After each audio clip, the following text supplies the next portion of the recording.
The weekend in Jacksonville is presented by Stonecore on Phillips Highway, your one-stop choice to beautify your home. With pavers, stonework, outdoor kitchens, fireplaces, pergolas, and more. Stonecore, we do outdoors better.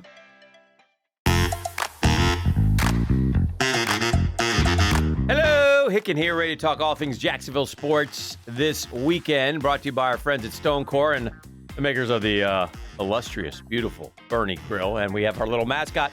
He should be watching me as I talk this.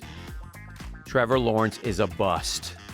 I'm just kidding. Relax. He threw 2 picks in practice. And listen, it's fair. It's all we got to judge him on right now, okay?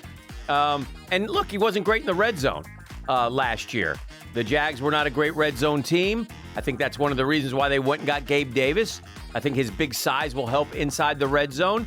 I think in practices, when you're not going to get hit, you can take more chances throwing the football. So there are a lot of reasons. I'm not making excuses. Everything's going to be okay. Let's take a deep breath and enjoy training camp, which is what it is.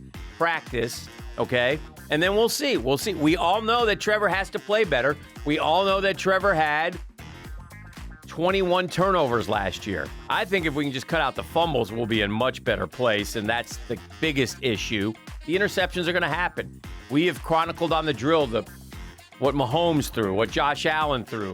Josh Allen, I think, threw 18 picks last year. Trevor threw 14. So, great quarterbacks sometimes throw interceptions. It's going to happen. Everybody just relax. Let's see how they go. And let's take it this way. Hey, maybe the defense will be better than we thought. We know the offense has got to be good. But maybe the defense will be a little bit better than we thought, as long as they can find some sacks from other guys not named Hines, Allen, and Walker. Then I think they'll be just fine. All right, Gators headed towards camp. FSU's already in camp. There's one prevailing thought in Gainesville, and that's that this team is better than everybody says they are. Oh, but that schedule. I get it. We spent some time in Gainesville this weekend. We talked to Spurrier, Doring, and Matthews about this football team. I would chronicle those three's opinions as Shane's the most optimistic, Chris Doring is second, and Coach is probably third. But they all say 7-8 wins, and they're all huge Gators and obviously very optimistic. We shall see. Obviously a big year for Billy Napier. The most interesting thing to me from those guys, they all agree Miami is a huge game for Billy Napier and the Florida Gator football program. Huge.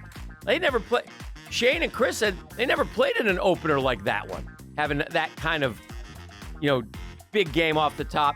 And by the way, if that doesn't gain their attention in August, then nothing will. So anyway, we'll see what happens with them. FSU's already practicing. Remember, they go week 0 in Ireland against Georgia Tech. And that's a little bit of a dangerous game. New quarterback you're breaking in, a lot of new players. So be careful with that one, FSU fan. But we'll see how that turns out. And then August 1st next week, high school football is back. So a lot of good stuff happening. It's still hot. The Jags are at camp. Get out there and see them if you can. Shoot, they got a preseason game, I think August 10th, just around the corner. And we'll talk to you next time on Jacksonville's Weekend in Sports.